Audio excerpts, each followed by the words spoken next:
Siyam na taon at 7 buwan sa kanyang profesional na karera sa boxing, si Vasyl Lomachenko ay lumaban ng 20 beses na may 17 panalo at 3 talo. Ang boxing record ni Lomachenko ay kasalukuyang 17-3 na kinabibilangan ng 6 na world title na panalo at 10 matagumpay na title defense fight sa 3 weight classes: featherweight, super featherweight at lightweight. Siya ay may 55% knockouts to fight ratio na may 11 sa kanyang kabuuang 20 laban ang may knockout wins.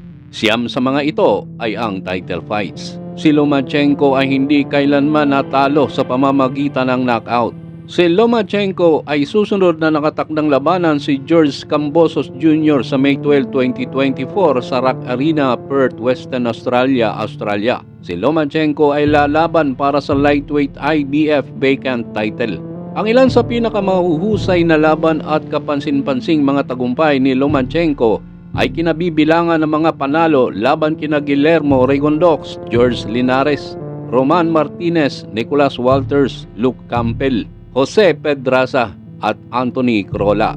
Si Vasyl Lomachenko o Loma ay isang 36 taong gulang na Ukrainian professional na boksingero. Siya ay pinanganak sa Belhorod-Dnestrovsky, Ukrainian SSR o Unyong Soviet noong February 17, 1988. Siya ay isang 3-weight class na world champion. Ginawa ni Lomachenko ang kanyang professional na boxing debut laban kay Jose Luis Ramirez Garcia sa edad na 25 noong October 12, 2013. Tinalo si Garcia sa pamamagitan ng 4th round knockout. Nagkaroon siya ng kanyang unang world title fight sa edad na 26 noong March 1, 2014 pagkatapos ng isang professional na laban kay Orlando Salido para sa WBO vacant title. Natalo siya kay Salido sa pamamagitan ng 12-round split decision. Si Vasyl Lomachenko ay isang 2-time unified lightweight world champion at nanalo ng 6 na world title sa 3 weight classes. Si Lomachenko ay nagkaroon ng kabuuang 3 talo sa kanyang professional na karera sa boxing sa ngayon. Ang pinakahuling pagkatalo niya ay para sa lightweight undisputed championship title laban sa American boxer na si Devin Haney noong May 20, 2023. Natalo si Lomachenko sa laban sa pamamagitan ng 12-round unanimous decision. Masalimuot ang laban na ito. Marami ang nagsasabi na si Loma ang nanalo sa laban. Si Lomachenko may record na 20 fights hanggang ngayon, na kinabibilangan ng 16 world title fights sa 3 weight division. Siya ay kabilang sa pinakamahuhusay sa kanyang henerasyon at kilala sa kanyang mahusay na performance sa kanyang mga laban. Ang 10 laban na ito ay ang highlight ng kanyang karera. March 1, 2014 sa kanyang unang world title fight, natalo si Vasyl Lomachenko kay Orlando Salido sa pamamagitan ng 12-round split decision. Siya ay nakikipaglaban para sa WBO vacant featherweight title.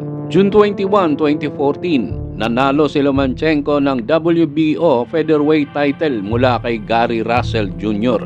sa pamamagitan ng 12-round majority decision. June 11, 2016, nanalo si Lomachenko ng WBO super featherweight na titulo mula kay Roman Martinez sa pamamagitan ng isang 5th round knockout. November 26, 2016, matagumpay na nadepensahan ni Lomachenko ang WBO super featherweight title laban kay Nicholas Walters na nanalo sa laban sa pamamagitan ng 7th round RTD o referee technical decision. December 9, 2017, matagumpay na naidepensa ni Lomachenko ang WBO super featherweight title laban kay Guillermo Rigondeaux na nanalo sa laban sa pamamagitan ng 6th round RTD o referee technical decision. May 12, 2018, nanalo si Lomachenko ng WBA super at the ring lightweight titles mula kay George Linares sa pamamagitan ng 10th round technical knockout. December 8, 2018, si Lomachenko ay naging isang unified lightweight na world champion sa pamamagitan ng pagdaig kay Jose Pedraza sa pamamagitan ng 12-round unanimous decision. Hawak niya ngayon dito sa WBA Super, The Ring at WBO Lightweight World Champion belt. April 12, 2019, matagumpay na nadepensahan ni Lomachenko ang WBA Super, WBO at The Ring Lightweight titles laban kay Anthony Crolla na nanalo sa laban sa pamamagitan ng 4th round knockout. August 31, 2019, si Lomachenko ay naging isang Unified Lightweight World Champion sa pamamagitan ng pagwalis kay Luke Campbell sa pamamagitan ng 12-round unanimous decision. Hawak niya ngayon dito ang WBA Super, WBO, The Ring at WBC Lightweight World Champion belt. June 26, 2021, tinalo ni Vasyl Lomachenko si Masayusi Nakatani sa pamamagitan ng 9th round technical knockout. Malapit-lapit na sa realidad ang pangarap ni Vasyl Lomachenko na maging undisputed champion kung tatalunin niya si George Kambosos Jr. para sa IBF lightweight title ngayong linggo.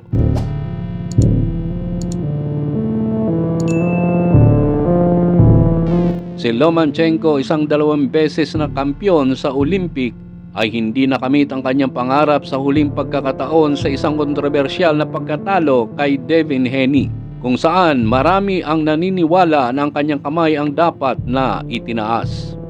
Ngunit ngayon ay may pagkakataon si Lomachenko na kunin ang isa sa 4 na sinturon ngayong darating na linggo sa Australia. Ayon sa kanyang promoter na si Bob Arum, ang tagumpay laban kay Kambosos ay hindi lamang magbibigay kay Lomachenko ng isang world title, kundi pati na rin ng isang shot sa isa pang belt at ang WBC title holder na si Shakur Stevenson. Hanggang dito na lang muna tayo mga ka-round 3. Sana mag-subscribe kayo sa aking maliit na channel. Maraming salamat sa patuloy ninyong panunood.